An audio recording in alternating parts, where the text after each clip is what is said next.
Então, boa noite a todos. Estamos aqui para mais uma reunião, a do setor de terapia intensiva, da nossa disciplina, com a participação da professora Ana Cristina Gales. A professora Ana Gales, além de uma amiga de muitos anos, de uma parceira de muitos anos aqui no nosso hospital, é uma das maiores sumidades brasileiras em termos de resistência antimicrobiana, né? É um orgulho para nós da Unifesp ter a Ana Gales aqui conosco e tão dedicada. Ela é professora da nossa disciplina de infectologia, aqui da Escola Paulista de Medicina, é coordenadora do curso de pós-graduação da infectologia, que é um curso de pós-graduação ultra reconhecido, é pesquisador 1A do CNPq, eu não sei se todos têm noção do que significa ser pesquisador 1A do CNPq, né? Significa um extremo reconhecimento ao valor das publicações que a professora Ana Gales produz. A professora Ana Gales tem nos ajudado muito ao longo de todos esses anos, mas especificamente agora na Covid, tem sido uma grande parceira na discussão de vários casos conosco aqui, e ela está muito a par também do nosso projeto Tiras, né? Do projeto de tirar razidas para fora das nossas UTIs, do nosso mascotinho, o nosso Dino, o nosso tiranossauro. Então, eu tenho feito a Ana Gales saber de tudo isso que a gente vem fazendo. E essa aula de hoje, para a nossa equipe multidisciplinar, é muito focada no projeto Tiras, Ana, que está todo mundo extremamente envolvido. E a ideia é justamente a gente saber um pouquinho mais, né, de uma abordagem prática dessa multiresistência na UTI, que tanto ceifa vidas que nós aqui estamos tanto empenhados em salvar. Então, eu queria te agradecer muito aí a presença hoje conosco. Por favor, vamos lá. Tá. Então, antes de tudo, né, queria agradecer à Flávia por essa introdução e dizer que para nós é motivo de orgulho ter uma equipe de UTI tão comprometida e tão assim, liderada. Eu adoro aquele quadro que a Flávia tem na sala dela, né, Flávia? Eu nem sei onde ele anda, acho que você tinha na sua sala. Porque eu acho que o que falta no Hospital São Paulo é uma liderança do tipo da Flávia liderando todas as unidades do Hospital São Paulo. A gente teria muita sorte se as outras unidades do Hospital São Paulo fossem lideradas com tanto amor e tanto afinco e tanta dedicação quanto a Flávia tem pela UTI, né? Eu acho que isso faz toda a diferença do mundo.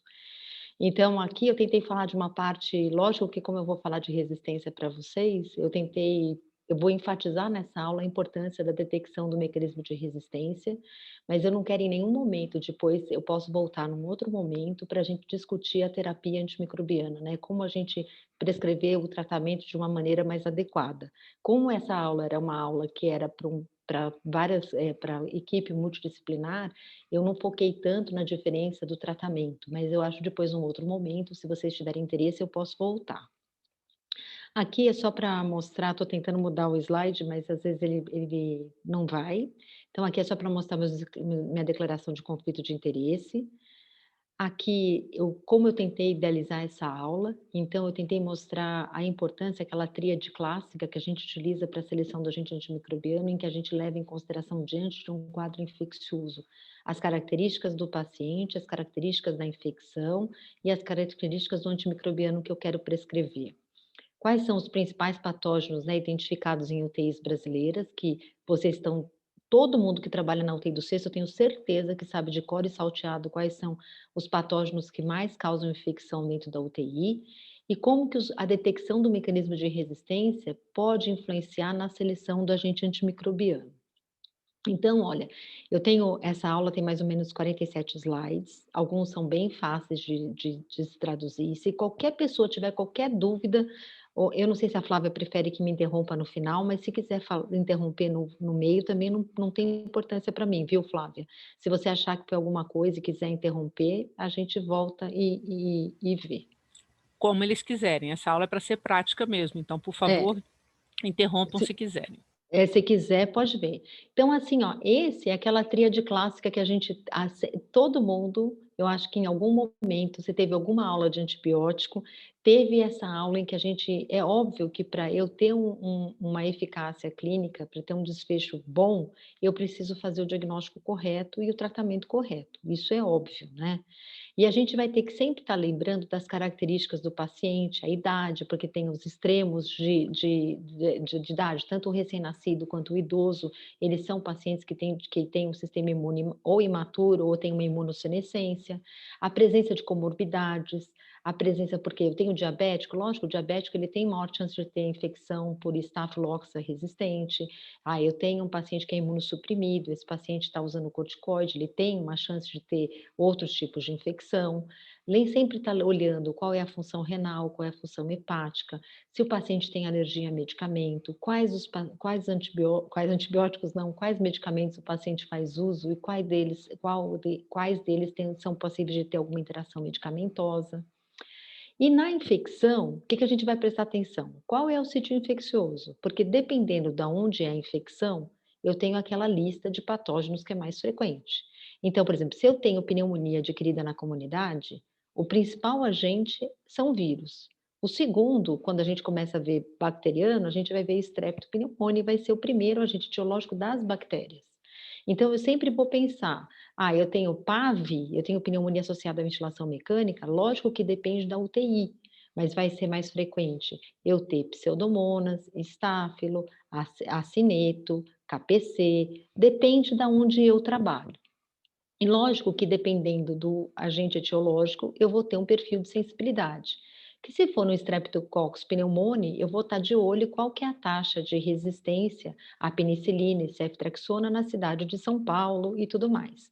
Se for um agente etiológico de uma infecção relacionada à assistência à saúde, é muito importante que eu saiba qual é o perfil de sensibilidade daquela UTI, porque ela pode ser completamente diferente de uma outra UTI que está no mesmo andar ou que está em outro andar. Então, assim, isso vai mudar de lugar para lugar. Outra coisa que eu percebo, eu não sei vocês na UTI, mas eu percebo passando na interconsulta da Infecto, que o controle do foco infeccioso é muito importante. Não importa, eu posso estar dando um antibiótico correto, mas se eu não drenei o abscesso, eu não consigo ter controle da infecção. Então, o controle do foco infeccioso é extremamente importante. E quando eu vou para o antibiótico, eu vou olhar todas aquelas 10 características. Eu vou olhar qual é a classe do antimicrobiano, qual é o mecanismo de ação, qual é o perfil de resistência que é intrínseco, qual é as propriedades farmacodinâmicas e farmacocinéticas e farmacodinâmica, interação medicamentosa. Então, isso é importantíssimo para a gente olhar. E na UTI, eu acho que é um dos lugares onde as propriedades de PK/PD são mais importantes para a gente estar interagindo. Não é o objetivo dessa aula, então eu não vou tocar nesse assunto. Se alguém quiser perguntar, depois pode perguntar. Mas eu acho que na UTI é onde o PK/PD faz muita diferença. Aqui a gente vai ter. Nossa, meu slide não está mudando. Eu tento mudar ele aqui com a setinha, mas ele não vai. Aqui, só para vocês saberem, eu não sei se todo mundo sabe, mas os serviços de controle de infecção hospitalar, eles devem notificar a comissão municipal, né, de que trata com infecção relacionada à assistência à saúde, que vai notificar a comissão estadual, que por sua vez notifica a Anvisa. Tem alguns serviços que podem notificar, era o Form SUS, agora mudou, pode notificar diretamente a agência. Então, o que que eu sou obrigado a reportar? Eu sou obrigada a reportar quais são os patógenos que estão causando, que eu encontro, né, na hemocultura positiva, em pacientes que estão em uso de catéter venoso central há mais de 24 horas. Então, prestar atenção que a gente, às vezes, como médico, confunde a infecção primária de corrente sanguínea associada a catéter venoso central daquela que é relacionada a catéter venoso central. Quando eu falo relacionada a catéter venoso central, eu estou dizendo que o catéter é a fonte de infecção. Quando eu falo que a infecção primária de corrente sanguínea é associada a catéter venoso central, eu falo que o paciente, eu não encontrei outro foco infeccioso, só a hemocultura é positiva, e o paciente estava usando catéter venoso central há mais de 24 horas. Então, esses casos de infecção primária de corrente sanguínea confirmada laboratorialmente, associada a catéter venoso central, são notificadas à Anvisa. E a Anvisa vai dizer quais são os patógenos que foram mais reportados. Então, aqui eu estou trazendo o boletim de 2021, mas o boletim de 2021, ele reporta os dados de 2019. E em verde está a UTI adulto e em azul está a UTI pediátrica. Então, aqui a gente olha, quando você vai olhar quais são os agentes mais frequentes, estafilocoagulase negativo, Klebsiella pneumoniae, estáfilo, né, são os agentes etiológicos mais frequentes. Aqui, quando eu olho adulto, o quarto patógeno é a Acinetobacter e inverte um pouco com a UTI pediátrica, que Pseudomonas aeruginosa vem depois de Enterococcus. Mas aqui, esse Enterococcus é uma situação inusitada para o ano de 2019. E esse dado aqui pode refletir a ocorrência de surto numa UTI pediátrica. Porque, habitualmente, os 5 patógenos principais, eles não variam entre UTI adulto e UTI pediátrica. Mentira, eu errei. Às vezes na UTI pediátrica eles têm mais fungo do que na UTI adulto, tá? Mas em UTI adulto, os agentes etiológicos mais frequentes são Staphylococcus negativo, Klebsiella, Staphylo aureus, Pseudomonas em quinto e o acineto em quarto. Eu troquei a ordem quando eu falei.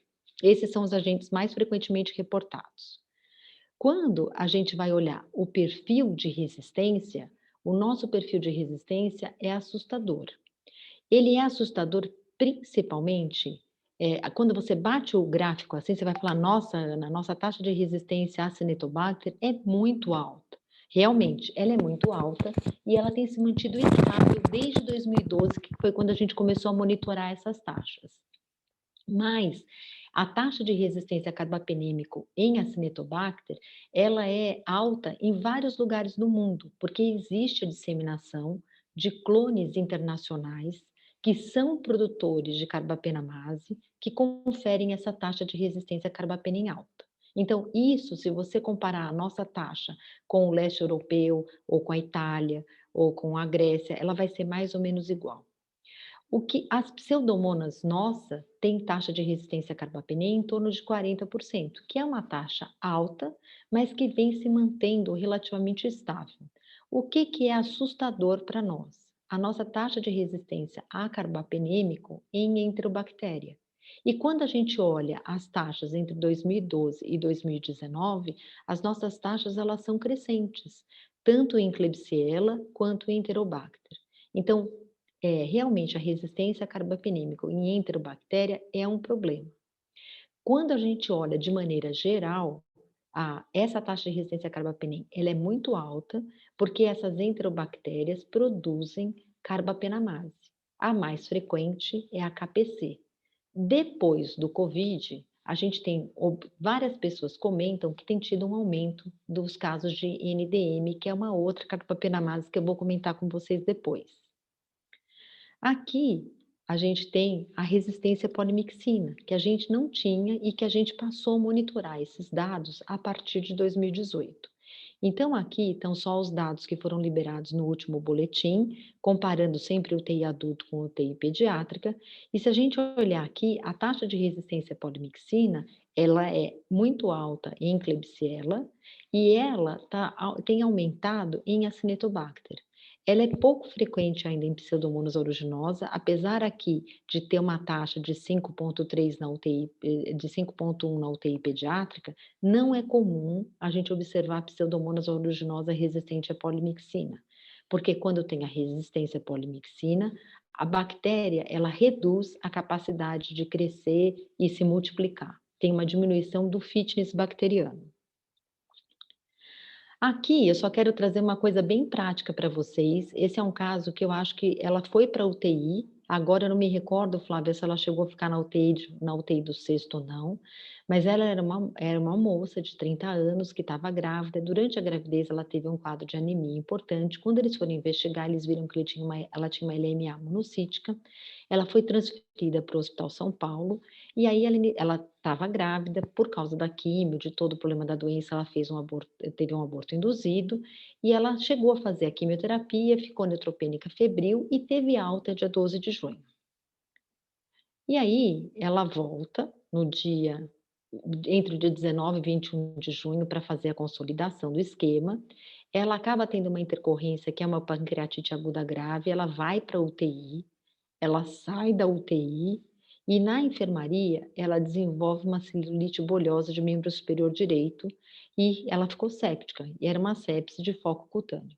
Na hemocultura dela, ela tinha 2 amostras com Klebsiella pneumoniae, ela foi levada para o desbridamento cirúrgico, e no desbridamento cirúrgico também cresceu a Klebsiella pneumoniae. E o laudo que tinha, era o laudo que a gente já está acostumado. Então, assim, ela era sensível à mica, mas ela era resistente a cefepima, ceftazidima, era resistente a mero, ceftrexona, cipro, pipetazo, ertapenem.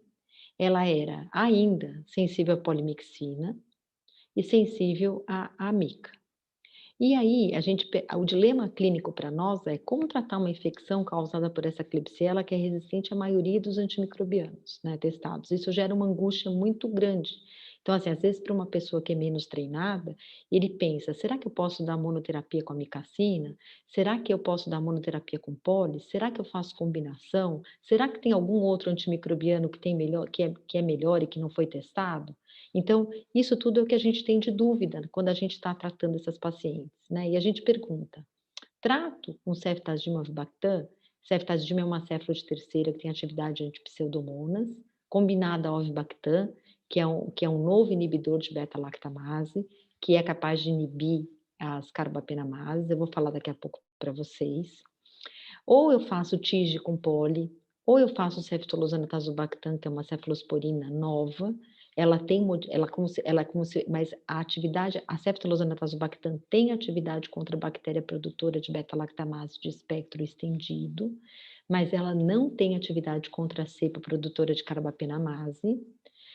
Trato, né, com terapia dupla de carbapenem mais poli, amic mais poli. Como é que eu trato esse paciente? E aí, só quis ilustrar para vocês como é difícil quando a gente está ali tentando decidir que antibiótico a gente vai prescrever. Então, quando eu vou olhar mecanismo de resistência, eu tenho que lembrar que, óbvio, que o mecanismo de resistência vai depender do mecanismo de ação do antibiótico. Então, quando aqui eu tenho ilustrado uma bactéria gram-negativa, esse artigo é um artigo do New England e é um artigo de Acinetobacter. Mas aqui ele está mostrando quais são os mecanismos de ação dos antibióticos. Então, aqui eu só ilustrei os dos beta-lactâmicos, que são os mais importantes, né? Mas aqui você vai ver que tem de tetraciclina, tem de quinolona, aminoglicosídeo. Então, habitualmente, quando eu tenho uma bactéria gram-negativa, ela tem uma parede celular externa, que é essa daqui que está ilustrada, onde tem a porina aqui, tá? Quando você tem essa parede celular externa, eu tenho um antibiótico, se ele é hidrofílico, ele tem que utilizar a porina para entrar dentro da célula, tá? Tá aqui a porina. Então, o primeiro mecanismo de resistência da bactéria é perder a porina. Quando ela perde a porina, o antibiótico deixa de entrar dentro da célula bacteriana. Nem sempre ela perde a porina, às vezes ela pode mudar a carga eletrostática, ela pode fazer várias modificações e que tem uma diminuição da entrada do antibiótico na célula. Para o beta-lactâmico, por exemplo, alcançar a proteína ligadora de penicilina, que está justaposta aqui à membrana celular interna, o antibiótico tem que atravessar um espaço, que é chamado espaço periplasmático. E esse espaço é onde se concentram as beta-lactamases. Então, para alcançar o alvo, ele tem que passar pelo espaço periplásmico e ele corre a chance de encontrar uma beta-lactamase. A beta-lactamase vai ser uma enzima que vai hidrolisar o anel beta-lactâmico, e aí o antibiótico deixa de ser ativo. Outro mecanismo que pode ter, eu posso ter alteração da PBP, e aí o antibiótico beta-lactâmico consegue atravessar pelo espaço periplasmático, mas não consegue se ligar na PBP. Esse não é um mecanismo comum em pseudo-acineto, até tem, mas não é o mais comum. É muito importante na Escherichia, em Streptopneumoniae, tem outras bactérias que isso é um mecanismo importante. Outro mecanismo que tem, que é muito importante, são bombas de fluxo. Geralmente as bombas de fluxo, as mais importantes, elas têm três componentes. Ela tem um canal de membrana externa, que está aqui, que vai ser por onde o antibiótico vai sair. Tem uma bomba, que está aqui na membrana celular interna. E tem uma lipoproteína que conecta essas duas. O que acontece? O antibiótico entra dentro da célula, mas ele é colocado para fora, ele é ejetado. Então, isso é um outro mecanismo muito importante. Então, aqui você vai tendo um mecanismo, independente de qual é o antibiótico ou de qual é a bactéria, os mecanismos de ação de resistência, eles são ou a alteração do sítio de ligação, ou a perda da permeabilidade, que pode ser pela perda da porina, ou pelo efluxo, então você tem essas bombas de efluxo, esse sistema de efluxo que estão hiperexpressos e colocam o antibiótico para fora, ou você vai ter as beta-lactamases ou as enzimas modificadoras de aminoglicosídeo, que vão alterar a molécula do antibiótico. Então, esses são os mecanismos mais comuns.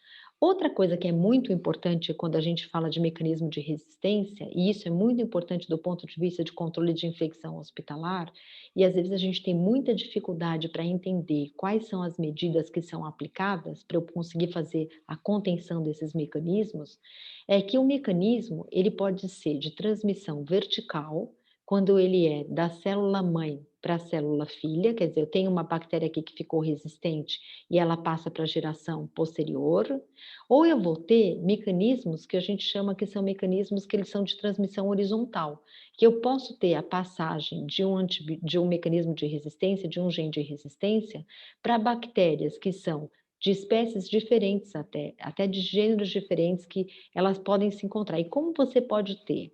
Você pode ter ou uma bactéria que é morta, né? O gene de resistência é liberado para o meio externo e é adquirido por uma bactéria que era sensível, que passa a ser resistente. Isso é que a gente chama de transformação. A gente pode ter vírus infectando bactérias, adquirindo genes de resistência e passando esse gene adiante quando infectam outras bactérias, que seriam no caso dos bacteriófagos, né? Seria um mecanismo de transdução.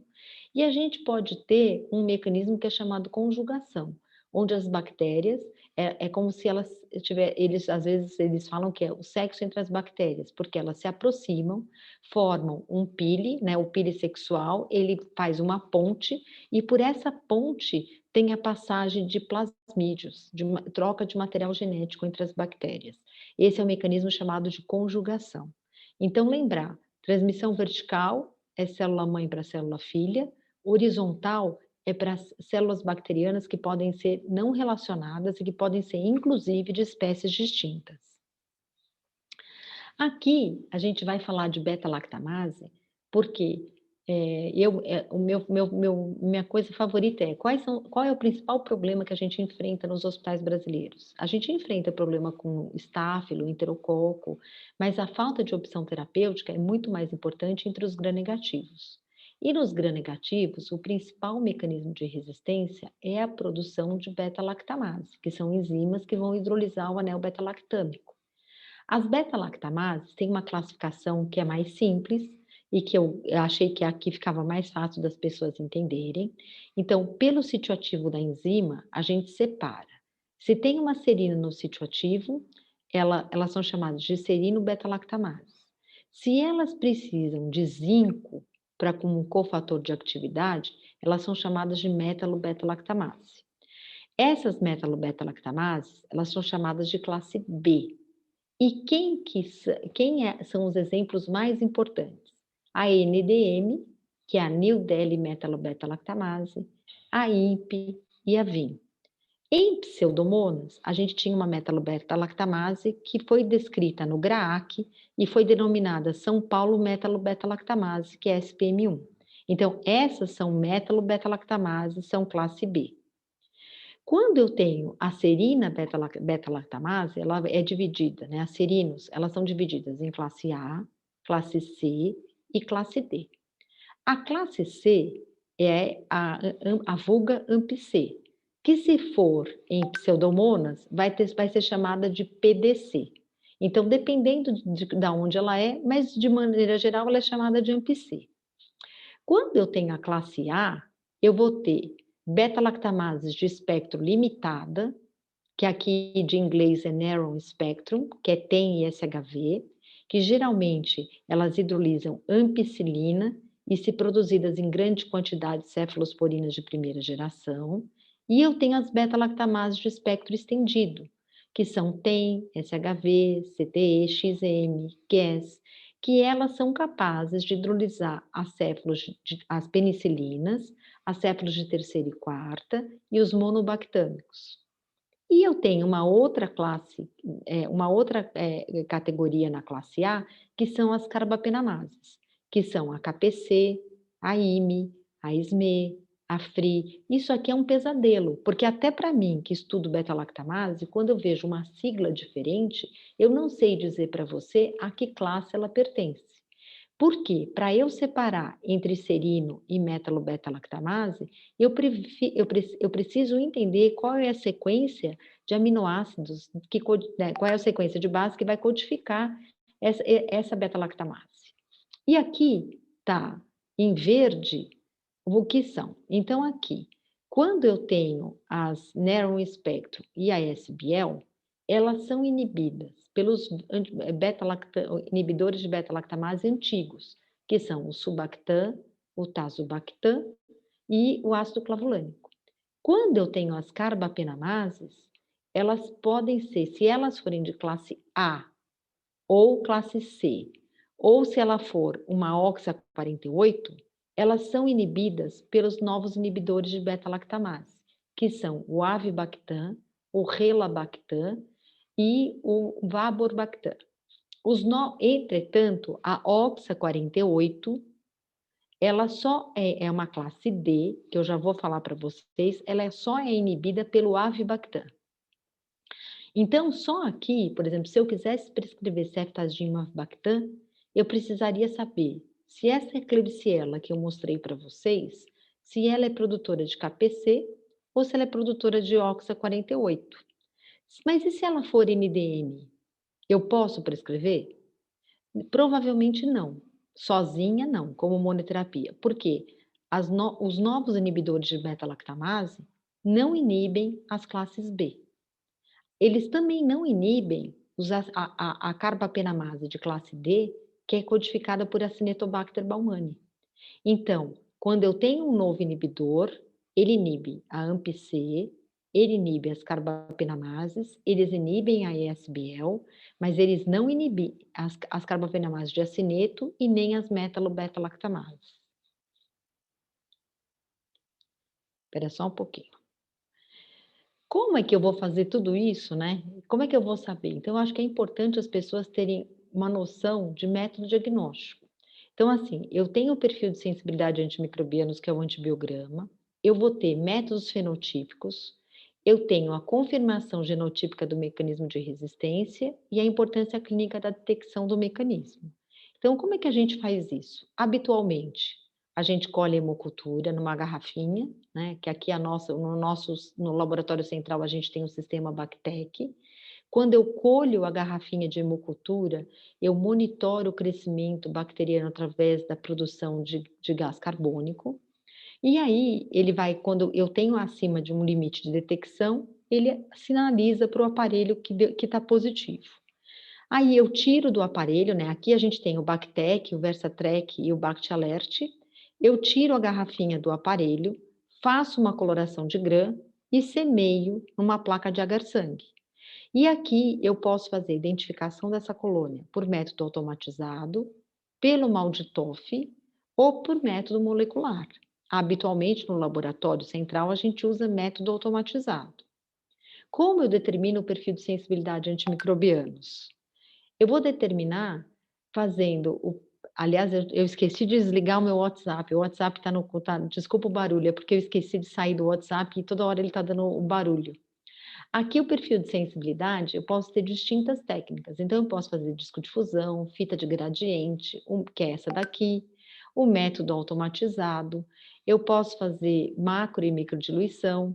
Na realidade, eu posso fazer o que eu tenho vários métodos, mas o padrão ouro é considerado a macrodiluição, né, ou a microdiluição em caldo. Para eu interpretar o perfil de sensibilidade, eu não sei se vários de vocês trabalham em outros hospitais, a gente tem 2 comitês que padronizam os testes de sensibilidade. O americano, que é chamado de CLSI, e o europeu, que é chamado de EUCASH. Por uma série de razões que aqui não é o objetivo da aula, mas foi determinado pelo Ministério da Saúde que os laboratórios brasileiros deveriam adotar a metodologia do BRCAST, que é um comitê nacional do EUCAST. Depois, se alguém quiser, eu posso explicar melhor, né? Essa foi a portaria que recomenda a adoção do critério do BRCAST para que todos os laboratórios do Brasil possam ter na realidade, só um minuto, gente, que eu vou desligar aqui, vou sair do WhatsApp porque isso está me atrapalhando, sabia? Toda hora vem um barulho aqui e está horrível.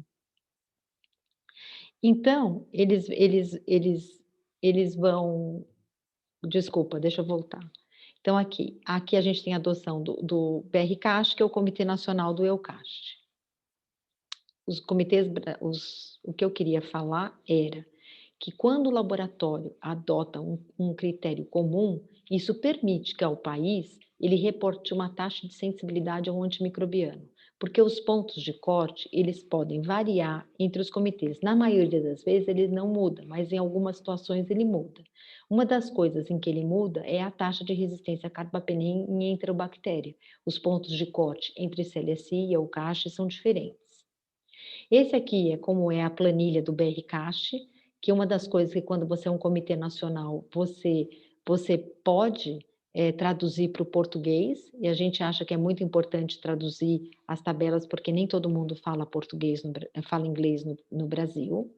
Uma coisa que é muito importante, que tem sido motivo de muita discussão, é que o I, na tabela do BRCAST, o I não significa intermediário. O I significa sensível aumentando a exposição. Isso é mais ou menos uma coisa que a gente já sabia. Por exemplo, se eu tivesse uma pseudomonas aeruginosa, quando eu aprendi a prescrever ceftazidima para tratar pseudomonas aeruginosa ou usar cipro para tratar pseudomonas aeruginosa, eu já sabia que eu tinha que usar uma dose mais alta. Então, eu não ia prescrever ceftazidima 1 grama de 8 em 8, eu ia prescrever ceftazidima de 4 a 6 gramas dia.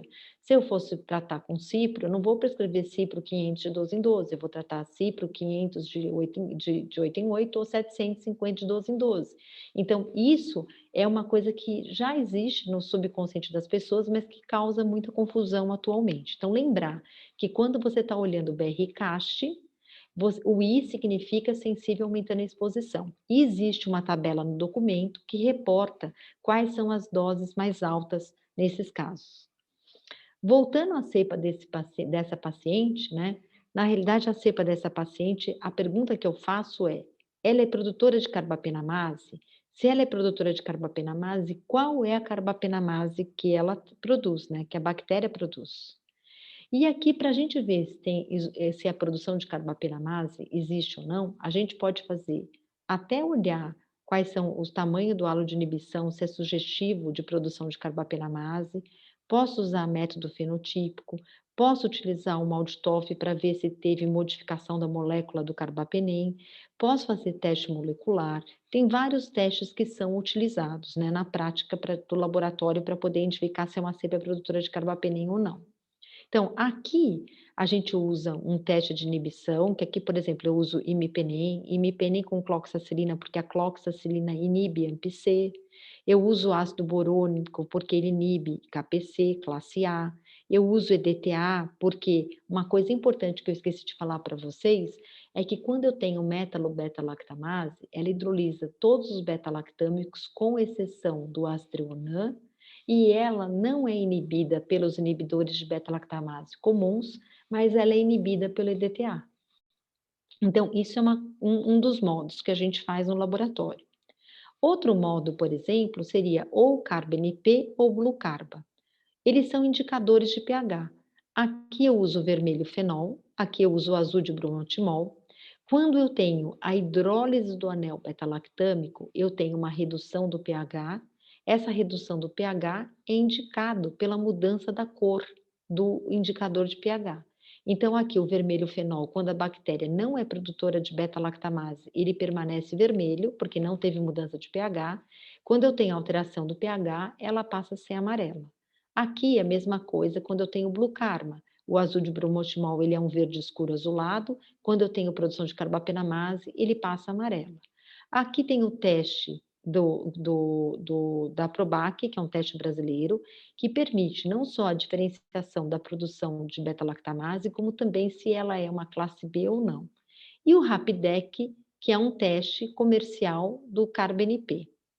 Para eu ter outra coisa que a gente utiliza, que no laboratório central em algumas situações a gente utiliza, a gente pode usar um teste imunocromatográfico que identifica a classe de carbapenamase. Posso usar um teste molecular baseado em PCR em tempo real, ou posso fazer um single normal de PCR. Esse vai ser a identificação definitiva da classe da carbapenamase.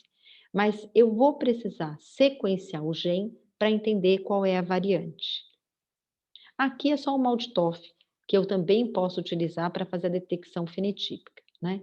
E por que é importante saber o mecanismo de resistência? Qual que vai ser o impacto? Eu já tinha adiantado para vocês que se aquela paciente tivesse uma KPC, o tratamento era um. Eu poderia tentar usar, por exemplo, ceftazidime avibactam. Mas, se aquilo fosse NDM, eu não poderia usar ceftazidime avibactam sozinha, né? Porque não tem atividade contra metalo-beta-lactamase. E aqui a gente tem o que, que a norma americana recomenda. Não a norma, isso não é um guideline, isso é só um painel de recomendação por expert, o que, que eles sugerem que seja tratado essas infecções por bacilos gram-negativos multiresistentes. E aqui ele colocou Enterobacterales, né, que a gente não deve usar mais o termo Enterobacteriácea, porque Enterobacteriácea é o nome da família, e às vezes eu tenho bacilos gram-negativos enterobactérias que não são classificadas mais dentro da família Enterobacteriácea, por isso que eu devo usar o nome da ordem, que é Enterobacterales. Então aqui que eles fizeram era um painel para tratamento de SBL, para tratamento de enterobactéria produtora de carbapenamase e para pseudomonas. E aí a gente já lê esse título e a gente já fala, e os Acinetobacter baumannii. Então, isso é baseado na realidade americana.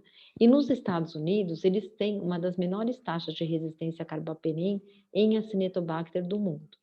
Então, aqui, na realidade, não é um guideline, é só um painel de experts que conseguem tratar essas infecções, estão habituados a tratar e que fizeram a revisão da literatura para fazer a sugestão de como tratar. Então, aqui, eles foram bem claros que eles estão fazendo, esse guia, né, essa opinião, ela é direcionada para tratamento dirigido, não é para terapia empírica, porque a terapia empírica, você tem que depender, isso pode modificar, né, o risco individual de aquisição por bactéria multiresistente, isso pode ter também padrão de sensibilidade local, então essa e prescrição empírica de antibiótico deve ser baseada pelo perfil de sensibilidade local dos patógenos que ocorrem na UTI. Isso é muito importante e eu vejo isso acontecer com muita frequência e eu vejo às vezes o pessoal errar. Então, por exemplo, eu sempre tenho que levar em consideração qual é o organismo prévio, qual era o perfil de sensibilidade dos últimos 6 meses. E se o paciente foi exposto a um antibiótico nos últimos 30 dias, por exemplo, a gente tem que tentar evitar dar o mesmo antibiótico. A gente tem que talvez trocar a classe, se possível, porque tem chance dele ter sido exposto àquele antibiótico e dele ter selecionado uma bactéria resistente. Outra coisa que é muito importante, né, é a duração da terapia.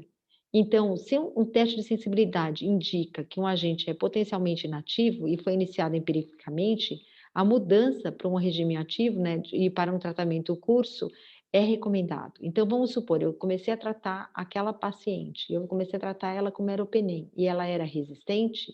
Quando eu começo a tratar com um novo antibiótico, eu tenho que começar a contar desde que eu comecei a dar a terapia empírica correta. Então, aqui, o guideline, o que ele fala? Olha, eu tenho que fazer a identificação da carbapenamase. Identifiquei KPC, isso é, nos Estados Unidos tem disponível ceftazidime avibactam, meropenem vaborbactam, imipenem cilastatina ou relabactam. Esses são os antibióticos de escolha. Oxa 48, só o avibactam inibe o Oxa 48. E, além disso, por que a ceftazidime avibactam é ativa contra a Oxa 48? Porque a Oxa 48 não hidrolisa a ceftazidime. Então, isso é uma das razões que favorece a ação do Casav para a Oxa 48. E se eu tiver uma metalo-beta-lactamase? Eles sugeriram que a gente desse o ceftazidime avibactam associado ao Astreonan, porque o Astreonan não é inibido, não é hidrolisado pela MBL. Por um outro lado, essas bactérias multiresistentes produzem mais de uma beta-lactamase, e aí essas outras beta-lactamases seriam inibidas com a ceftazidime avibactam. E o cefidorocol? O cefidorocol, ele não está aprovado para uso no Brasil, né? Ele ainda não é disponível no Brasil. Ele é uma cefalosporina que ele é associado ao ferro, e aí, por isso que às vezes eles falam que que ele é ele é associado, ele chama cefiderocol, porque ele é associado a siderófilo. Na realidade, ele vai ser ligado ao ferro e a bactéria vai captar o ferro. Quando a bactéria capta o ferro, ela coloca para dentro da célula bacteriana o cefiderocol, tá? Que é uma cefalosporina como se fosse de terceira geração, com atividade pseudomonas. O legal do cefiderocol é que ele tem atividade contra carbapenamase, tem atividade contra pseudomonas e tem atividade contra Cinetobacter baumannii. O problema é que foi observado um aumento de mortalidade no grupo dos pacientes que estavam infectados por acineto no estudo clínico de aprovação. Aqui depois eu posso explicar melhor. Eles dão como opções tigecyclina, eravacyclina como segunda opção, e principalmente se tiver limitada a infecção intraabdominal. Aqui eles falam de infecção intraabdominal porque lá a eravacyclina, que é um derivado também das tetraciclinas, das gliociciclinas, ela é disponível para clinicamente, no Brasil ela não é, tá? Prestem bem atenção que polimixina não faz parte dessa recomendação. Isso é só para entender. E aqui, depois a gente pode, se vocês quiserem, a gente pode olhar com mais detalhe. Uma coisa que eu quero só deixar claro isso aqui, eles vão dizer quais são as opções terapêuticas, né? Se tiver uma infecção do trato urinário ou se for uma infecção fora do trato urinário. Então, aqui, se for uma infecção fora do trato urinário e tiver um perfil de sensibilidade que é resistente a ertapenem, sensível a meropenem, mesmo que não tiver identificada a carbapenamase, eles sugerem meropenem em infusão estendida, porque eles acreditam que isso aqui, muito provavelmente, ou é uma beta-lactamase de espectro estendido, ou isso aqui é uma KPC que tem sensibilidade ao meropenem. Isso aqui se aplica também no Brasil. Então, porque a nossa epidemiologia, pelo menos no Hospital São Paulo, as nossas enterobactérias, na maioria das vezes, são produtoras de KPC.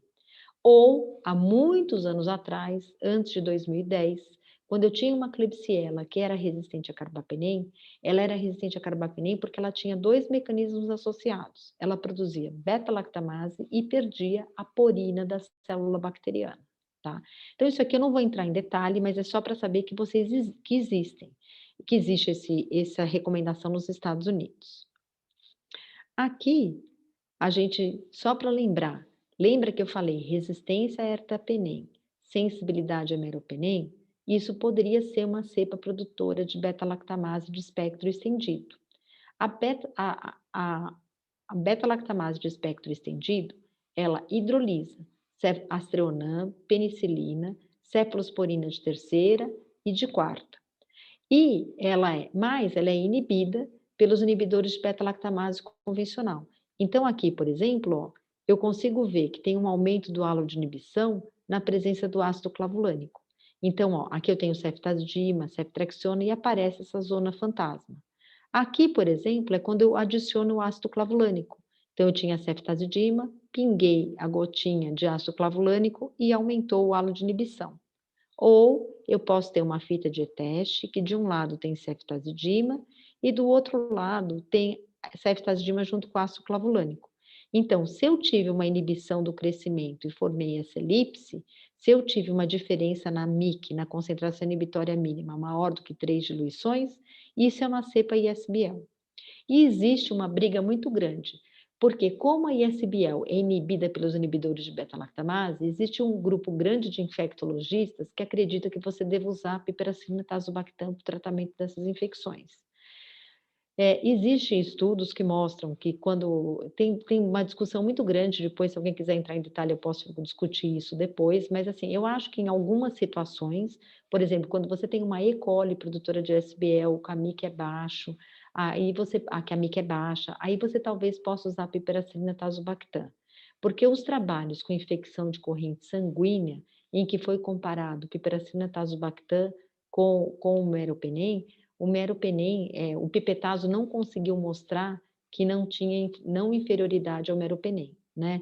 E num estudo que foi chamado Merino, ele mostrou que ele foi inferior ao meropenem para o tratamento de infecção de corrente sanguínea. Teve vários problemas com esse estudo, tanto que está sendo repetido o Merino 2, mas De modo geral, quando tem uma infecção grave por ISBL, principalmente com Klebsiella, geralmente a gente vai fazer predileção para fazer o tratamento com carbapenem. E aqui você vai falar: "Ana, mas ertapenem não é também um carbapenem?" É, mas quando eu tenho a perda de porina, eu posso ter a resistência a ertapenem.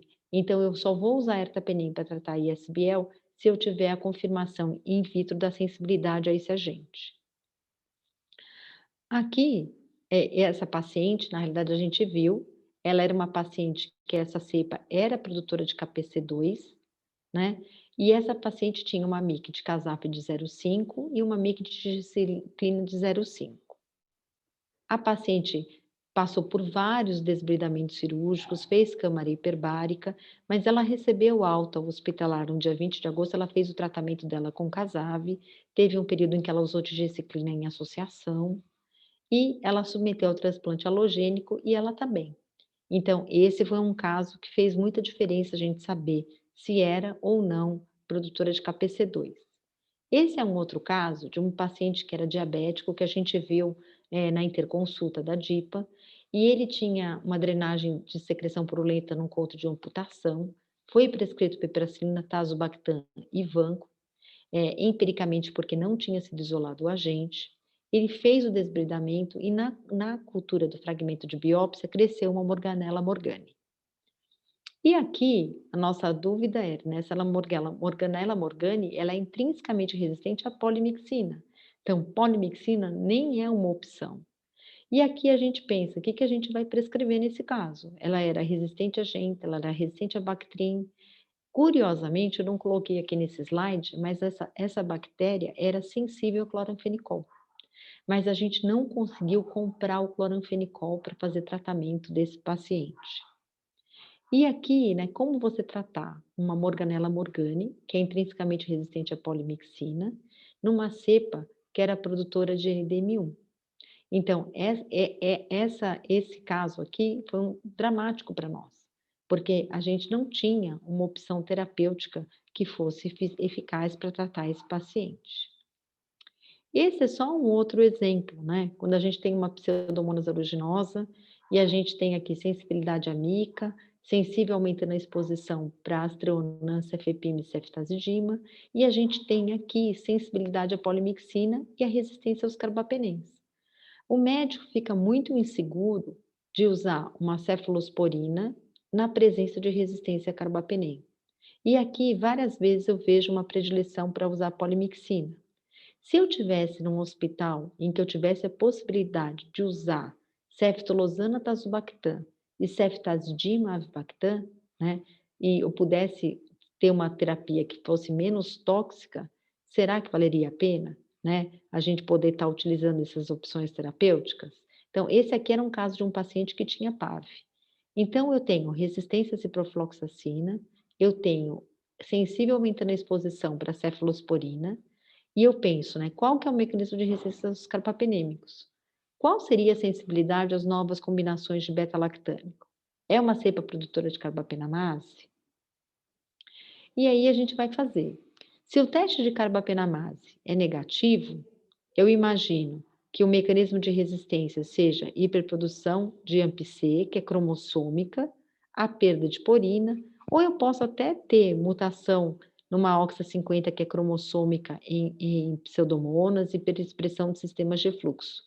E aqui eu estaria autorizado a fazer associação com carbapenem ou até usar cefalosporinas. Se eu tenho uma carbapenamase, para mim é importante saber qual é a classe da carbapenamase.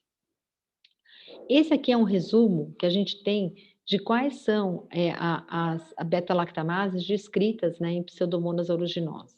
Então, a gente vai ter várias de classe A, de classe B, de classe C, várias que são constitucionais, e a gente sempre fica receoso em saber qual é a carbapenamase que está sendo produzida nesse caso.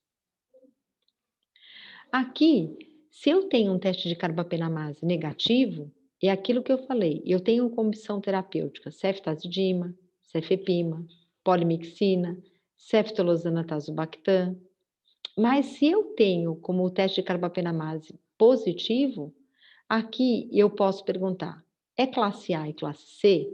Isso eu posso tentar usar CASAP. Ela é de uma outra classe, quer dizer, ela é uma classe B, né? Ou qualquer outra classe, porque a polimixina também, ela tem atividade contra cepas produtoras de carbapenamase de classe A, ou se é AMP-C. Então, aqui, dependendo da classe, eu posso interferir. E aqui eu queria só mostrar para vocês esse antibiograma, porque às vezes eu vejo muito frequentemente no Hospital São Paulo, esse mecanismo, ele foi muito frequente no hospital, hoje em dia ele é raro. Mas quando eu tenho uma Pseudomonas aeruginosa, que é sensível a Astreonan, e que aqui o antibiograma vinha sensível, naquela época vinha intermediária a piperacilina tazobactam. Eu não sei se vocês conseguem notar, mas aqui no halo de piperacilina tazobactam eu tenho colônias. Então, isso aqui na realidade tem que ser lido como resistente à piperacilina tazobactam. Isso é muito fácil de ser visualizado numa placa de disco de fusão, mas às vezes isso é difícil de ser visualizado quando eu utilizo o método automatizado. Então eu tenho que tomar muito cuidado. Quando eu tinha sensibilidade ao Ostreonan e naquela época a gente colocava intermediário ao piperacilina tazobactam ou sensível ao piperacilina tazobactam pelo método automatizado, isso poderia ser uma cepa produtora de metalo-beta-lactamase de classe B, que é uma SPM1. E aqui eu teria que partir para um tratamento de metalo-beta-lactamase. Esse é só para lembrar é a recomendação daquele mesmo documento do IGSA. Então, ele vai separar se a fonte de infecção é urinária ou não urinária.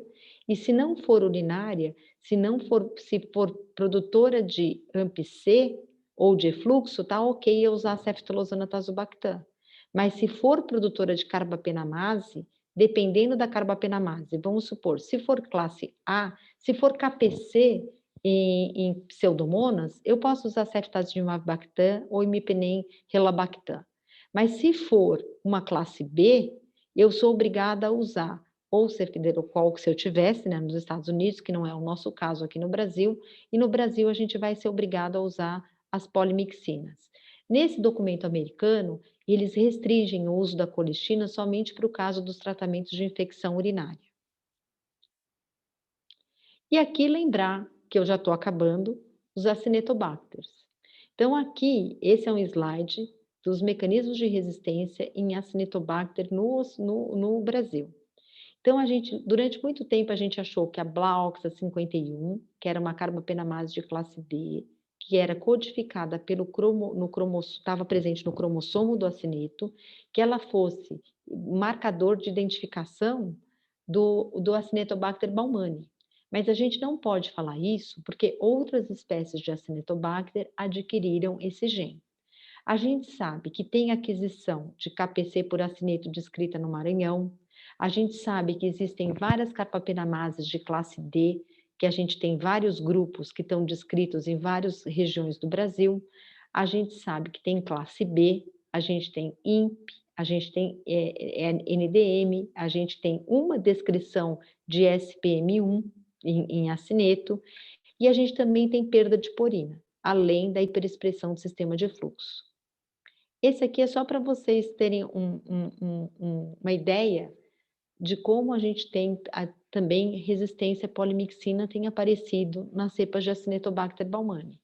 E aqui eu queria mostrar para vocês, são 2 hospitais de São Paulo e uma cepa de Vitória, e a gente vai ver aqui que a gente tem Oxa 72, Oxa 23, essas são CHDL, Carbapenem Hydrolysine Class D Beta-lactamase.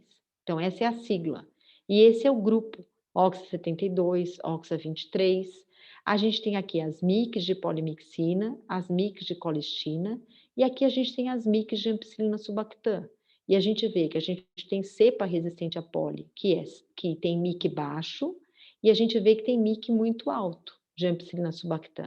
Habitualmente, elas têm MICs muito altos para ceftazidima e para cefepima, para imipenem, meropenem, aminoglicosídeo, tobramicina. Para essas cepas, As MICs mais baixas são observadas com minoxiclina, que não é disponível clinicamente na forma endovenosa no Brasil, né? E a tigecyclina também tem MICs altos. Então, a resistência à polimixina em Acinetobacter, realmente ela é bem problemática, porque a gente tem poucas opções terapêuticas.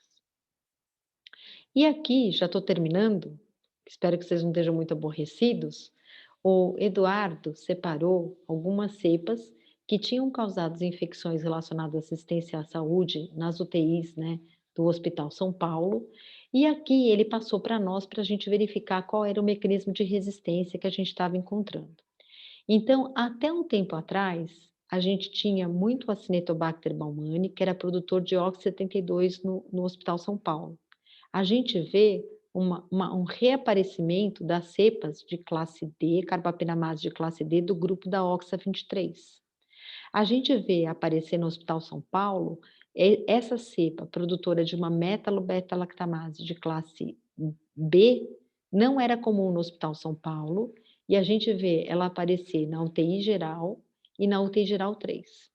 E aqui a gente está fazendo o pulse de field, mas a gente já fez e a gente vê que parece que é a ocorrência de um clone que está espalhado nessas UTIs. A maioria das nossas Klebsielas, elas são KPCs, mas a gente viu no COVID 2 cepas serem NDM, esse resultado a gente está confirmando por sequenciamento. E a gente vê a Serrácea marcensis, que a gente não tinha, era pouco frequente, mas que desde o Covid a gente teve uma explosão de produção de Serrácea marcensis produtora de KPC2. Então, só para mostrar quais são os mecanismos que podem estar presentes nas unidades do Hospital São Paulo. Então, aqui, esse era o meu último slide, né? O que eu queria passar para vocês de mensagem é que, assim, lógico que a terapia antimicrobiana deve ser direcionada de acordo, né, com o risco que o paciente tem de infecção por bactéria resistente e de acordo com o mecanismo. É muito melhor se eu souber o mecanismo de resistência para eu tentar adaptar o meu regime antimicrobiano. É óbvio que só adaptar o antibiótico de acordo com o mecanismo não vai adiantar nada se eu não tiver adaptação em relação às propriedades de PKPD, que eu vou ter que direcionar minha terapia antimicrobiana de acordo com os resultados da cultura, se possível, eu tentar descalonar o antimicrobiano, reduzir o tempo de tratamento de antimicrobiano sempre que possível retirar catéter, então catéter vesical de demora, tudo que você puder tirar, desinvadir o paciente é importante, e a prevenção das iras. Eu acho que isso é a coisa mais importante. Eu parabenizo a Flávia, né, e a equipe da UTI pela iniciativa de fazer o TIRAS, porque eu acho que a gente tem muita disseminação de clones resistentes no Hospital São Paulo. E a nossa situação precisa ser combatida porque chegou num nível que está acima do que é aceitável, né? Então era isso, Flávia. Desculpa se eu demorei muito. Imagina, Ana, muitíssimo obrigada, a aula exposição excelente, né? Acho que estávamos mesmo precisando de um recall de tanta informação, informações até dá de ficar tonto, né? Pelos comentários que a gente está vendo aqui no grupo. É que eu não consigo ver os comentários.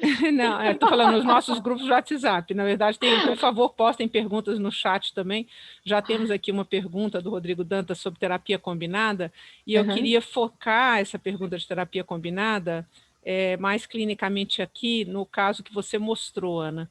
Por quê? Porque no caso que vocês mostraram daquela paciente, a opção foi por Casav, né? Mas a Foi. gente sabe toda a crise que nosso hospital passa. Eu não sei se todos que estão na plateia têm noção de quanto custa um tratamento diário por Casav. Cada ampola custa R$ 760, são R$ 2.000 por dia de tratamento num hospital que essa semana não tinha ceftriaxona, né? Então, minha pergunta para você é a seguinte: ela tinha uma KPC, certo? Certo. Então, poderia ter sido também uma opção, e tem a ver com a pergunta do Rodrigo, a terapia com duplo carbapenêmico e polimixina, ou a opção de usar a mica com polimixina?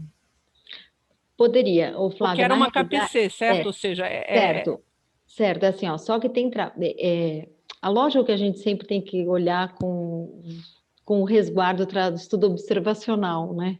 Mas tem estudos observacionais de experiência de vida real, Flávia, que mostra que o paciente que fez polimixina com aminoglicosídeo teve uma resposta inferior, a mortalidade dele foi maior do que aquele que usou Casav, entendeu? Então, eu entendo, e assim, a minha pergunta é, eu tenho esse mesma preocupação que você tem, de estar usando um antibiótico que é mais caro, eu queria saber, realmente eu tenho uma diferença clínica? Quer dizer, os 2.000 que eu vou gastar realmente é custo efetivo, né? E tem trabalho mostrando que é, entendeu? Então, assim, que o paciente vai ter menor mortalidade do que quem faz uso de polimixina associada a aminoglicosídeo, que o paciente vai ter menos insuficiência renal. Então, assim, não estou falando a favor do Casav, mas muitas vezes o que eu penso, Flávia, é que quando a gente dá uma terapia que às vezes ela pode ser teoricamente inferior ao Casav, não estou defendendo o Casav não estou ganhando, sou speaker da Pfizer, mas não estou ganhando nenhuma comissão, mas às vezes eu só estou dividindo a minha angústia com vocês, porque às vezes a gente está falando assim, R$ 2.000 de antibiótico é muito caro, mas o quanto que a gente investiu para deixar aquele paciente até aquele momento, né? O quanto foi gasto de leito de UTI, de catéter venoso central, de diálise. Então, às vezes eu percebo que às vezes a gente usa um esquema antimicrobiano que ele é inferior, ou que ele teoricamente pode dar mais complicação, e que isso, de uma certa maneira, eu vou estar tendo uma resposta clínica que vai demorar mais tempo para ser efetiva, se for efetiva, esse paciente tem chance de seleção de bactéria resistente. Enquanto ele está lá na UTI, a impressão que às vezes eu tenho, Flávia, é que ele vai acabar morrendo, mas que ele demora mais tempo para morrer. E quando ele demora mais tempo para morrer, ele dissemina aquela bactéria resistente para os pacientes que estão do lado.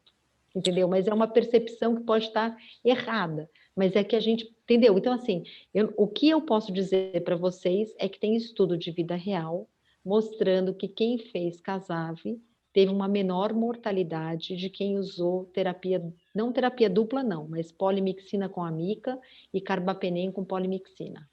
Tá, e considerando a vida real em que nós não teremos Casav, Ana, Para nós entre a terapia dupla com carbapenêmico, né, ertameronem e poli, e amica e poli, se vê alguma diferença real? Eu acho, Flávia, que assim, eu entendo que. Eu acho que assim, não me lembro de ter visto um estudo que comparasse a terapia dupla com carbapenem com poliamica. Eu lembro de ver que sempre que a gente tem a terapia dupla para KPC, né, para Klebsiella, a gente sempre prefere que ter um carbapenem envolvido no esquema, porque a mortalidade é menor, e a gente prefere talvez eu teria tendência a dar terapia dupla com carbapenem. O que eu percebo no Hospital São Paulo muitas vezes é que o ertapenem também falta. A gente não consegue ter ertapenem o tempo inteiro. Não. Então, entre eu ter, entendeu? Eu teria tendência a deixar o meropenem e o ertapenem.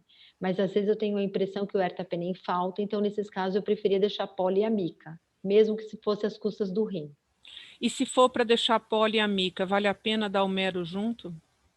Eu acho que vale, porque assim, a gente tem caso mostrando, a gente sabe que o meropenem ele é efetivo quando a MIC é até 16, mas mesmo quando a gente tem MIC acima de 32, tem uma pequena porcentagem de pacientes que podem responder. É menos do que 20%, é um pouquinho, mas eu acho que vale a pena deixar, Flávia.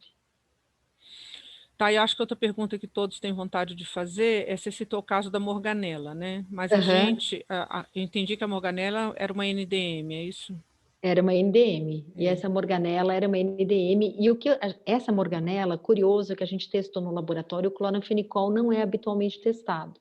Mas nas Klebsiellas, geralmente elas são resistentes ao cloranfenicol. Mas essa Morganella era sensível ao cloranfenicol. Mas a gente teve dificuldade para comprar o cloranfenicol, né? Mas era sensível. Mas a gente não teve essa Morganella, mas a gente já teve algumas vezes, Ana, serrácea. E a serrácea resistente à poli, que eu imagino que também seja uma NDM, é isso? Não, a serrácea nossa, ela, pelo menos as que a gente vê no Hospital São Paulo até agora, elas são KPC, Flávia. E KPC resistente à poli? Porque a serrácea, ó, a gente tem bactérias que são intrinsecamente resistentes. Então, serrácea, Morganella morgani, proteus, então, providência. Então, essas bactérias, elas são resistentes a poli. E aí que a gente fica desesperado, porque quando a gente está no Hospital São Paulo, a gente se apoia na poli como esquema preferencial. Exato. Por isso que eu quero E que você aí, se aborde essa você questão, porque a gente já é, teve se muito problema com a você, serrácea se aqui, Ana. você tem uma bactéria que é intrinsecamente resistente à polimixina, você vai ter que fazer ou a terapia dupla com carbapenem, que eu acho que a serrácea não responde bem, e aquilo que eu acho que a gente, quando chega nessa situação, eu não consigo imaginar uma outra terapia que não for novo inibidor de beta-lactamase, entendeu? Então, eu não sei, Flávia, o que fazer, entendeu? Para dizer, falar, não, olha, Flávia, faça. Eu não consigo achar uma opção terapêutica. O que a gente está tentando fazer agora, e a gente vai começar, se tudo der certo na semana que vem, é tentar fazer aquelas combinações sinérgicas, tipo meropenem, ertapenem, junto com aminoglicosídeo, para ver se tem sinergismo in vitro, entendeu? Porque, por exemplo, para cineto resistente a poli, a gente consegue ver que tem sinergismo in vitro com poli, meropenem e ampicilobactam, mesmo que seja resistente aos três. Você tem estudo in vitro mostrando que tem sinergismo e que tem uma possibilidade de ter resposta. Não estou dizendo que vai ter resposta clínica, estou dizendo que tem sinergismo in vitro. Mas para a Serratia marcensis, a gente não tem, Flávia. Então eu vou brincar no laboratório, vamos tentar fazer, ver se tem algum sinergismo in vitro, para ver se a gente consegue ter uma opção terapêutica. Nós temos uma pergunta aqui que é como prescrever na prática a terapia dupla com carbapenêmico. A terapia dupla com carbapenêmica, a gente faz o ertapenem 1 grama, espera 1 hora e prescreve o meropenem. Habitualmente a gente prescreve para quem tem função renal normal, a gente prescreve 2 gramas EV em 3 horas. Como o ertapenem tem meia-vida longa, não tem necessidade de você fracionar. De vez em quando eu vejo alguém prescrevendo 500 miligramas antes do meropenem, entendeu? Mas eu acho que não tem sentido porque a ligação proteica é alta, a meia-vida é longa, então você pode fazer o ertapenem 1 hora antes do meropenem a primeira vez do dia, por exemplo, no primeiro horário que você fizer o meropenem. E a gente tem uma pergunta relacionada a isso, que era uma pergunta também que eu queria fazer para você, porque eu acho que a gente erra bastante com relação a isso dentro da UTI ainda, Ana, que é em relação à dose do meropenem para os nossos pacientes. E a pergunta foi específica para a dose para KPC, ou seja, de usar 2 gramas de 8 em 8, tá? Mas eu queria que você falasse sobre, em geral, sobre qual dose nós deveríamos estar usando para os pacientes graves de UTI, KPCs ou não KPCs. Flávia, Principalmente, aliás, para os não KPCs, porque para os não KPCs é que eu acho que a gente está fazendo monoterapia com o Meronem. eu acho assim, Flávia, que a gente tem que olhar propriedade de PKPD, né? Olhar a farmacodinâmica, e eu acho que a gente vai estar acabando. Quando é que eu tenho que usar a dose mais alta? Quando eu tenho bactéria menos sensível. Então, tudo vai depender muito da MIC que eu tenho daquela bactéria. Então, para MICs até, por exemplo, 8, por exemplo, 8 não, acho que eu preciso olhar o gráfico direitinho, eu posso até responder para você direitinho isso de acordo com a MIC. Tem um trabalho do Roberts, que é do Journal Antimicrobial Chemotherapy, que ele mostra o meropenem. O que eu fico muito angustiada nos pacientes sépticos é porque eles têm um clearance de creatinina mais elevado, eles têm a eliminação do antibiótico e você tem uma redução da concentração sérica. Então, eu teria uma tendência, Flávia, a usar doses mais altas para quem tem MIC acima de 2. Entendeu? Se eu tivesse um MIC 0,06 ou 0,12, 0,25, eu posso olhar direitinho a MIC que eu não me recordo agora. Mas Entendeu? a Eu gente posso não vai ter usar. acesso a MIC, Ana. Para nós só vai vir se é sensível ou não. É sensível a Meronem. O paciente está chocado em uso de droga Então, vasoativa. você dê dose alta.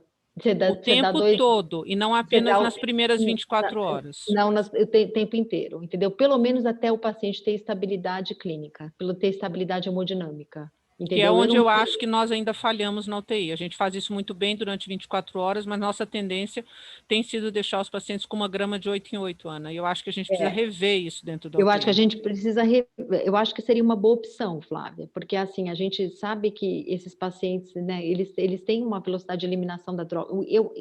na realidade, é uma grande discussão se a gente deveria fazer um monitoramento sérico de antimicrobiano. Tem estudo que mostra que é importante, tem estudo mostrando que não faz diferença, mas eu, na realidade, eu teria a tendência, se um dia eu tomasse, eu queria saber se eu estava com uma boa concentração sérica ou não. Eu sei que o importante é a concentração no sítio da infecção, mas eu acho que eu queria saber. Porque, assim, na realidade, a gente ainda ainda muito incipiente, porque a gente não sabe como as pessoas metabolizam cada droga. Então, eu gostaria de saber se eu sou um metabolizador rápido ou se eu sou um metabolizador lento. Eu gostaria de saber qual a minha taxa de eliminação da droga. Será que tá... Quando a gente olha a farmacocinética de antibiótico, Flávio, dá vontade de chorar. Qual que é a taxa, a concentração sérica máxima? Aí ele fala, são muito díspares. Quando eles fazem, tudo bem, quando faz o trabalho com voluntário saudável é uma coisa, mas quando você passa isso para paciente que está séptico na UTI, essas taxas de concentração sérica máxima são muito distintas. Então, isso tudo é que me deixa angustiada. Então, eu acho que a gente ainda faz muita coisa errada, a gente faz muita coisa no empiricismo, eu tenho dúvida, na verdade, eu tenho mais dúvida do que resposta, Flávia. Não, Eu mas queria ter a resposta, se você perguntasse, eu falasse, não, faça isso, mas eu não tenho. Eu tenho mais angústia do que resposta. vamos lá, tem um monte de pergunta aqui. Vamos tentar atender todo mundo até umas 7h30, que eu acho que é o tempo nosso limite. A pergunta é considerando uma PAV por KPC e a nossa realidade do Hospital São Paulo, se você acha que haveria algum papel para micacina inalatória para que a gente atingisse mics mais elevados. Olha, eu penso que a terapia inalatória seria uma excelente opção se a gente conseguisse entregar a droga no alvéolo. Então, se a gente, dependendo do aparelho, do respirador e dependendo do inalador, do aparelho, né? Eu acho que eu sou fã, porque assim, a gente não consegue entregar a micacina do ponto de vista de sangue no alvéolo, numa concentração ou no espaço, né, na membrana alveolar, como é que chama lá? Epithelial lung fluid, lá a gente não consegue entregar, entendeu? A concentração de antibiótico. Então, eu seria favorável a fazer a terapia inalatória, tá? Perfeito. Apesar que também os estudos mostram resultados disparatados. É. Temos uma, Mas eu faria. temos uma longa pergunta aqui que eu acho que você já abordou parcialmente, a da Helena, que trabalha num dos nossos hospitais da SPDM, que está, como todos nós, sem polimixina. Saiba, Helena, que somente essa semana a gente regularizou o fornecimento de polimixina no hospital, espero que de forma mais definitiva. E a pergunta dela é que a gente sabe que temos alguns tratamentos completos, que podem ser associados de G-ciclina, outros com ertapenem, e que algumas genotipagens são realizadas há alguns anos, e que ela tem lá KPC, como nós aqui. E que o tratamento empírico se priorizaria a dupla de mero com TIG, mero com amica ou mero com erta, ou a tripla terapia, que é um pouco do que você já falou, Ana, mas se você puder abordar aí mais Ó, sucintamente. vamos tentar, eu vou tentar lembrar. Tem assim, ó, a gente sabe que o tratamento de polimix, se não me falha a memória, o que tinha era terapia dupla. Então, o que tem melhor resposta é poli e carbapenem. Não, não, a pergunta é na ausência de poli, Ana. É porque os Não hospitais estão com. tem.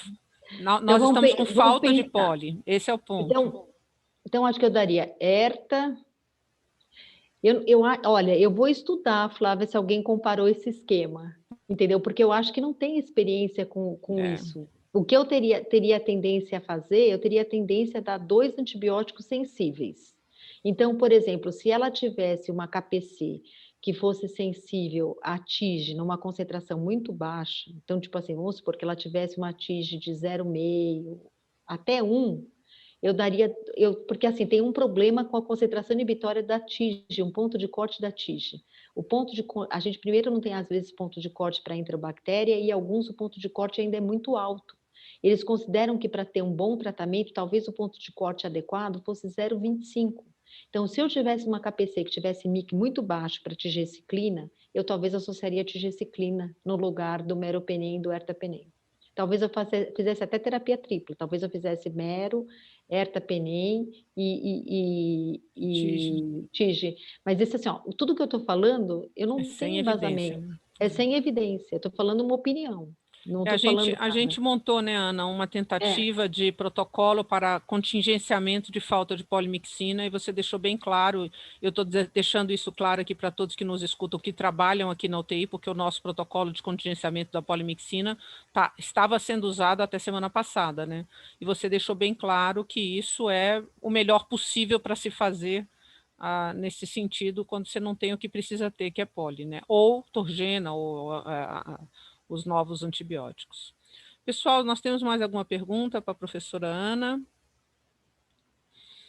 Ana, eu queria fazer um último comentário que tem a ver com o que você falou ali na sua aula sobre a Cinetobacter, né? Que é uhum. uma bactéria que tem triplo mecanismo de resistência, é um tormento na vida da gente. Você mostrou aí os dados da nossa UTI e mostrando claramente para nós a intensidade desse problema. E eu queria aproveitar, porque eu sei que tem vários enfermeiros nos assistindo, né? E só aproveitar a oportunidade para dizer o papel fundamental da enfermagem na prevenção de infecção por acineto, né, Ana? Talvez você falar conosco um pouquinho disso, quais são essas bactérias que estão no ambiente. Nós estamos no meio do mês do projeto Tiras, da limpeza concorrente, o foco deste mês é a limpeza concorrente, né? E eu tenho a impressão que a gente já começou a ver os frutos disso com redução das taxas de infecção por acineto, Ana. Tem alguma outra Ai, que bactéria que bom. é do ambiente, assim, que nem o Acinetobacter? Olha, a gente vê, geralmente são bactérias que geralmente o acineto é o principal, Flávia. O que as pessoas comentam é que quando você tem um hospital onde a limpeza é mais eficaz, é mais eficiente, você tem uma taxa de acinetobacter menor. Entendeu? Então, assim, ela está contaminada, mas de maneira geral, as enterobactérias, mesmo as pseudomonas, elas também estão associadas. Se a gente olhar agora no Covid, tem UTI do Reino Unido mostrando um aumento de enterobactéria resistente a carbapenem e de bacilo gram-negativo associado à contaminação ambiental, de teclado de computador, de área comum, né, que é a área considerada não crítica, que não tem paciente, mas que a gente acaba levando. Então, assim, eu acho que o que a gente deveria, é muito difícil, mas a gente deveria se esforçar muito para fazer a higienização das mãos corretamente, que eu acho que isso é uma coisa que é muito importante. A gente tomar cuidado com o avental. Lembra que eu cheguei a comentar com você que nessa UTI, quando eles viram o aumento do número de infecção causada por bacilo gram-negativo, eles adotaram os aventais de manga curta, eles Uhum. tiraram os aventais de manga comprida. Eu acho que a gente tem que tomar cuidado com a circulação de equipamentos que são comuns, por exemplo, equipamento do raio-x. A gente tem que tomar cuidado com tudo que a gente vai compartilhar para tentar ver se a gente consegue diminuir o número de infecções, né? Mas eu acho que a limpeza é muito importante. Outra coisa que eu sempre penso é a manutenção do ar-condicionado, entendeu? Dos filtros de ar-condicionado. Isso é uma das coisas que eu acho que eu penso. Quer dizer, eu tento pensar em várias coisas, Flávia, mas eu não tenho uma evidência, um ar de nada. Mas é muito bom, Ana. Bom, eu queria novamente agradecer, Ana, foi sensacional, né? No momento aí da sua aula, a gente teve mais de 75 pessoas assistindo, fora as que estavam ali na sala, né? Então, um nome de sucesso, com certeza, e que muito contribui e contribuirá para que a gente vença essas bactérias e que não tenha tanta necessidade de usar esses esquemas antimicrobianos que a gente teve o prazer de te ouvir falar hoje, né? Vamos. Essa eu acho que é a mensagem que a gente tem que levar para o hospital, Flávia. Eu acho que a gente não vai conseguir reduzir a nossa terapia empírica em espectro enquanto a gente não reduzir o número de infecções. Quer Sim. dizer, a gente tem que trabalhar para reduzir a colonização e a infecção por bactéria multiresistente. Só assim que a gente vai conseguir diminuir o consumo e a utilização de antimicrobiano. Então, desculpa, eu queria ajudar muito vocês, eu queria poder falar, olha, essa é a terapia, faça isso, mas eu não tenho uma evidência suficiente para dizer uma coisa que não seja a minha opinião. Perfeito, Ana. Queria novamente te agradecer, tá? E contar com você aí para o futuro, para novas aulas e novas Não, parcerias. Muito obrigada. com certeza, o que vocês precisarem de mim é só me avisar, tá? Tá Um bom. beijo, Muito tchau. obrigada a todos que estiveram conosco essa noite e até a próxima reunião. Boa noite. Tchau, pessoal. Obrigada por estarem assistindo, né? Um beijo.